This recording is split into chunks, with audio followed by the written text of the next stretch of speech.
Happening today, many of us have made resolutions, but sticking to them, not always an easy task. Now, one of those resolutions might involve your career.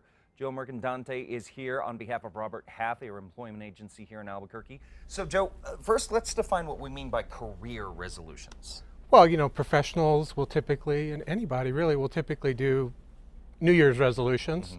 Your career is a third of probably what you do, close to it.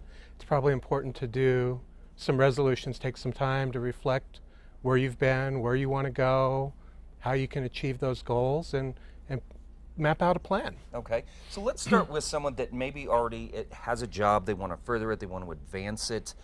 So what are some resolutions that you might offer to someone that currently is in the job, they just want to take the step up the ladder? Sure, so it could be obtaining a degree, a professional certification in the field you're in. It could be joining a professional association, so you could expand your network.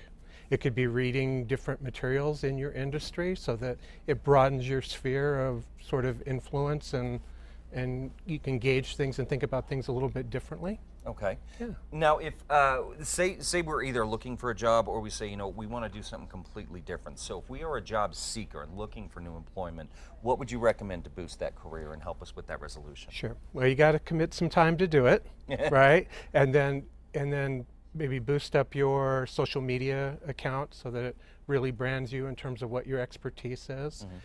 Certainly polish up your resume, reach out to your network, belong to some networking groups or professional associations, and really, I'd say a career mentor, someone you can trust, that you can bounce ideas off of and can give you some honest feedback. Okay, that's a really good idea. Now, of course, obviously setting the resolution, making the resolution, saying I'm going to do A, B, C, and D, really easy to do when we set it on paper on January 2nd.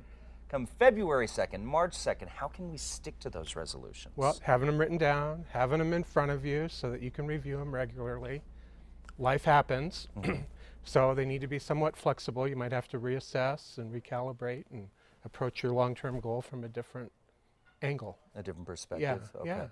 And tell us a little bit about what Robert Half does. We've had you guys on. You always bring excellent advice. Yeah, so if someone out there is wondering, well, who is this Robert Half? Tell me about the organization. Well, we're a specialized staffing firm. We're the first and largest specialized staffing firm.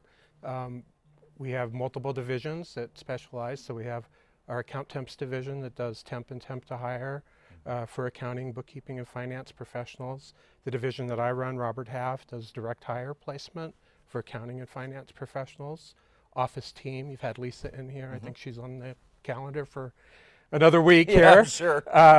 Does administrative staffing for clerical and administrative office support, and then our Robert Half technology division, anything technology related. Okay, and roberthalf.com, we can go there to get more information. Absolutely. Okay. Yeah. Always a pleasure to have you on again. You guys always bring excellent advice. Happy New Year. Happy New Year to you. If you guys want more information on keeping those career resolutions on track, head over to foxnewmexico.com.